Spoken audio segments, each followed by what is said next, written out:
Olá, meu nome é Bruno Galvão, eu sou professor de ciências e vou falar sobre deriva continental.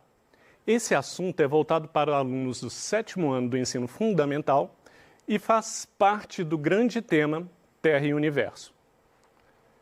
Essa aula tem como objetivos principais fazer com que o aluno possa reconhecer a forma das costas brasileira e africana como evidência dos movimentos das placas litosféricas ou placas tectônicas. E também fazer com que o aluno consiga justificar o formato das costas brasileiras e africana com base na teoria da deriva continental ou teoria da deriva dos continentes. Historicamente falando, no século XVII, um francês chamado Francis Bacon registrou a similaridade de encaixe entre o continente africano e o continente americano.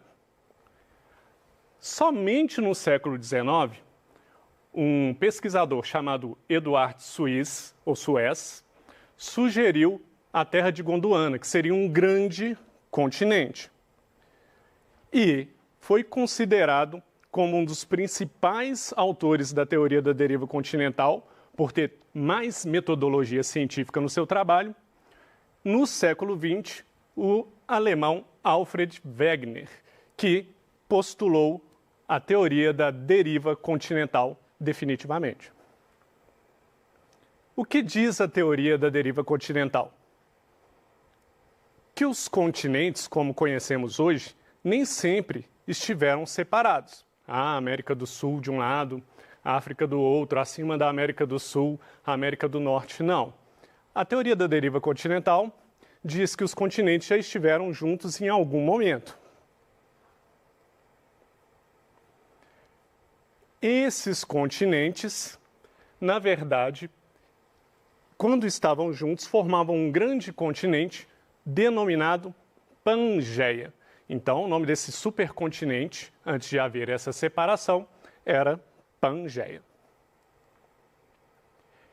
Isso ocorreu aproximadamente há 230 milhões de anos, e esse continente Pangeia, então, teria começado a se dividir e formou dois grandes blocos, um bloco de continente chamado Laurásia e um outro bloco chamado Gondwana.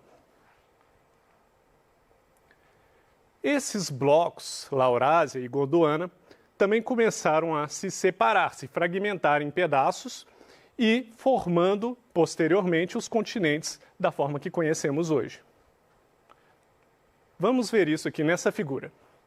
Repare, um grande continente Pangeia, depois se divide em Laurásia e Gondwana, vai se fragmentando cada vez mais até formar os continentes como temos hoje. Vamos olhar algumas dessas figuras um pouco mais devagar. Aqui é a Laurásia e Gondwana, dois grandes continentes. Reparem que aqui já se fragmentou um pouco mais fragmentação, esses continentes se afastando e, finalmente, esse perfil que temos hoje no nosso planeta. Ok. Quais evidências mostravam que isso teria acontecido realmente? Por que Wegener foi tão importante? Wegener foi o primeiro cientista a propor grandes evidências, além do Edward Suez e o Francis Bacon. Wegener veio com mais embasamento científico para mostrar essa teoria. As evidências que ele utilizou foram geomorfológicas, litológicas, paleontológicas e glaciais. Vamos entender o que isso significa. Geomorfológicas. Essas evidências têm a ver com a coincidência na formação geológica. Repare aqui nesta imagem o continente da América do Sul e o continente da África. Essa linha amarela que tem nos dois continentes, se você reparar bem, os limites entre esses continentes eles se encaixam como um grande quebra-cabeças. Então, isso é uma característica geomorfológica. Vamos continuar agora na próxima figura. Coincidências litológicas, continuidade de grandes formações rochosas. Existe na África uma serra chamada Serra do Cabo. E essa Serra do Cabo é uma grande formação rochosa. E essa formação rochosa, ela tem uma espécie de continuação na Argentina, que é chamada de Sierra de la Ventana. E essa é uma das provas que esses continentes provavelmente já estiveram juntos. Reparem aqui nessa figura, ela é semelhante à figura anterior. Essa região toda em amarelo tem vários tipos de rochas, formações rochosas, que são semelhantes entre esses dois continentes. Agora vamos para as evidências paleontológicas. O que é isso? São evidências baseadas no achado de fósseis. Fósseis podem ser restos de seres vivos que se juntaram a rochas sedimentares principalmente, e a marca deles ficaram ali naquele lugar, ou vestígios deles ficaram ali. Então, os fósseis de animais e plantas são comuns, por exemplo, entre a África e a América do Sul. Tanto na África quanto na América do Sul, você vê alguns tipos de fósseis de animais que pertencem aos dois continentes. Agora, veja bem, hoje a distância entre a África e a América do Sul, pelo Oceano Atlântico, é em torno de 7.000 quilômetros. Nenhum animal nadou de um continente até o outro, não é verdade? Exemplos de fósseis encontrados: mesossauros, que foram animais antigos, e Glossopteris, que são fósseis de plantas. Veja nessa figura. Aqui a gente tem alguns seres vivos, fósseis de seres vivos que foram encontrados em vários continentes na época em que eles estavam juntos. Dentre eles, os principais aqui eu vou destacar os mesossauros, que está aqui destacado com essa faixa azul, e os Glossopteris, que está representado aqui por essa faixa verde, sendo os mesossauros animais, os Glossopteris fósseis de plantas. Temos também aí, como exemplo, o Sinognathus e o Lystrosaurus. E, finalmente, temos também evidências glaciais. Quando a gente pensa em glaciação, a gente está falando de congelamento mesmo, períodos e eras glaciais. E essa formação de geleiras nos continentes deixam marcas que o cientista pode facilmente compreender se ali já ocorreu uma glaciação ou não. E existem marcas de glaciação no continente americano, isso mesmo, no continente da América do Sul, onde nós estamos e onde a gente sabe que hoje é clima tropical. Houve geleiras também na África. Vamos ver isso na figura. Nessa figura, toda essa região pontilhada, cheia de pontinhos, trata de regiões, né, que já tiveram geleiras. E reparem aqui, logo à esquerda dessa figura, para quem está observando, que a América do Sul, parte dela já sofreu com geleiras. Logo à direita da América do Sul tem a África, que é um país também tropical, né, que antigamente sofreu com geleiras. Então, as geleiras são indicativos fortes também, né? O fato de ter ocorrido glaciações nesses continentes que hoje não estão nos polos, que hoje estão nos trópicos, na região quente do planeta, são evidências fortíssimas também de que esses continentes já estiveram juntos. Agora, a teoria de Wegener não estava completa, faltava informação. O que teria causado o movimento dessas geleiras?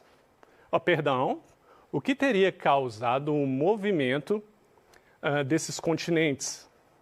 Wegener ainda não sabia responder. A confirmação veio mais tarde, através de conhecimentos náuticos. Harry Hess, se o inglês não for perfeito, propôs a expansão e renovação da crosta oceânica na década de 1960. Harry S. ele descobriu que havia formação de cadeias de montanhas nos fundos oceânicos. Ora, como assim formação de cadeias de montanhas?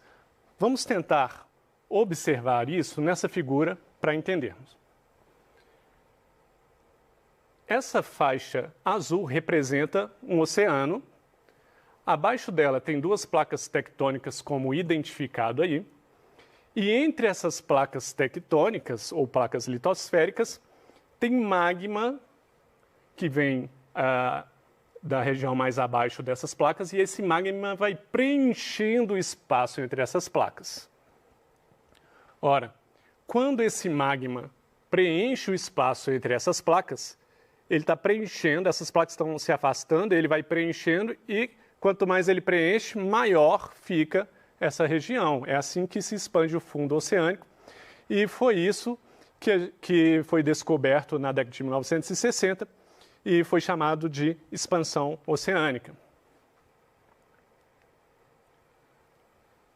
Outra teoria que confirmou as ideias de Wegener foi a teoria das placas tectônicas, que está diretamente relacionada a essa expansão do fundo oceânico. A teoria das placas tectônicas nós vimos na última aula, e ela diz que a crosta terrestre do planeta ela não é única, ela está toda dividida em partes. Isso também favoreceu as ideias de Wegener, porque se está dividido em partes, essas partes então poderiam se movimentar também.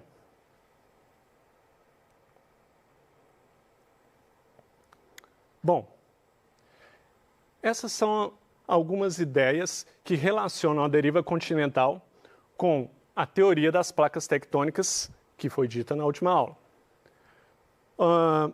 É importante destacar que a deriva continental foi proposta antes da teoria das placas tectônicas. Que a teoria das placas tectônicas, inclusive, utilizou parte da teoria da deriva continental para ser comprovado. Existem alguns pontos principais que a gente tem que ficar atento aqui com relação a essa aula, que são pontos realmente importantes. Primeiro, a ideia do supercontinente Pangeia, que esses continentes já estiveram todos juntos formando um único continente. Segundo, a ideia de afastamento das placas tectônicas ao longo de milhares de anos. Esse afastamento está relacionado com a formação, primeiramente, de dois grandes continentes, Laurásia e Gondwana, e depois, Laurásia e Gondwana foram se fragmentando e formando os demais continentes que nós conhecemos. E, sem dúvida, o ponto mais importante é destacar as evidências que levaram à construção dessa teoria da deriva continental. Sem dúvida, esse é o assunto mais cobrado nos exercícios dos livros e em outras atividades, e é o ponto que o professor espera que o aluno entenda melhor. Nós temos evidências, então, geomorfológicas, litológicas, paleontológicas e glaciais. Lembrando que geomorfologia fala da forma, geo de geografia, mas também geo de terra, morfologia de forma. Então, é a forma da Terra. Quando a gente compara o formato da África com o formato da América do Sul, a gente está falando aí de geomorfologia. Litologia, quando a gente fala de litologia, lito, a gente está falando de litosfera, que é a camada de rochas da Terra. Então, a gente está falando de formações rochosas. E quando a gente compara certos tipos de formações rochosas entre um continente e outro, e vemos que tem tipos de rochas iguais, tipos de cadeias de montanhas iguais, e que até uma cadeia de montanha que começa num continente continua no outro continente, é isso que significa, no caso aqui, as evidências litológicas. Evidências paleontológicas. As evidências paleontológicas tratam, então, dos achados fósseis. Isso é muito importante. É importante a gente pensar, por exemplo, atualmente, se a gente observar bem, vamos reparar que tem certos tipos de animais que são encontrados em alguns continentes e certos tipos de animais que são encontrados em outros continentes. Leão. A gente pode encontrar leão na África. A gente encontra leão na América do Sul? Não. Onça. Onça a gente acha nas Américas, certo? Principalmente na América do Sul. A gente encontra onça no Japão, lá na Austrália? Não. Na Austrália tem canguru. Mas aqui a gente encontra canguru? Não. Quando a gente pensa nesses animais antigos, quando a gente encontra fósseis de animais que estão separados pelos continentes atualmente, mas esses animais estão presentes em vários continentes, isso indica que esses continentes realmente podem ter estado juntos, ok? Bom, como eu disse, existe um ponto muito importante nessa aula, um ponto principal, que é a ideia das evidências que Wegener utilizou para comprovar a sua teoria da deriva continental. E eu coloquei aqui uma questão para a gente resolver juntos aqui. Essa questão trata justamente disso que eu quero realmente reforçar. Vamos ver essa questão aqui. Quais as principais evidências da teoria da deriva continental? Nós acabamos de falar várias evidências. Vale a pena ficar muito focado nessa ideia, porque essa é realmente a ideia que deve permanecer no nosso conhecimento, que nós devemos usá-la na hora de entender essa matéria, esse conteúdo, e inclusive de associá-la à teoria das placas tectônicas. Bom, vamos lá. Você pode responder essa questão de várias formas. Aqui eu coloquei da seguinte forma: encaixe dos continentes. O encaixe entre continentes mais utilizado, como eu disse, é o da América do Sul com o da África. Outros continentes também se encaixam, vocês viram em algumas figuras lá, mas sem dúvida esse encaixe entre o continente americano e o africano, ele é um destaque. Professor, por que o continente não encaixa com perfeição total? Mas vamos imaginar o seguinte: você deixou cair um copo de vidro e quebrou em 2 pedaços grandes. Aí você tenta encaixar de novo e você vê que faltam uns pedacinhos nele. Ora, então o encaixe não é perfeito, porque quando algo se quebra, ele não só se fragmenta em grandes pedaços, pequenos pedaços entre eles também são formados e fragmentados e podem, então, ficar espalhados. Então, os continentes se encaixam muito bem, o africano e o sul-americano, mas não é perfeição total, o que é bem comum quando se quebra alguma placa sólida, ok? Outra resposta aqui do exercício. Formações rochosas dos continentes. Um bom exemplo que você pode dar numa resposta dessa é o da Serra do Cabo da África, que tem continuidade lá na Sierra de la Ventana, na Argentina. É um exemplo muito bom para você utilizar para responder esse tipo de questão. Outro, os achados fósseis. Os achados fósseis são realmente de grande relevância para essas evidências. Como eu disse, um animal não pode sair nadando da América do Sul até a África, porque são 7.000 quilômetros de Oceano Atlântico. Então, os achados fósseis são extremamente importantes para entendermos a deriva continental. E, finalmente, evidências de glaciações, que é, então, a formação de geleiras, grandes geleiras, em continentes que hoje estão longe dos polos, ou do Polo Norte ou do Polo Sul. Nós temos, então, que parte da África e parte da América do Sul também já tiveram grandes geleiras. É isso que eu queria falar com vocês. Eu agradeço a todos e desejo bons estudos.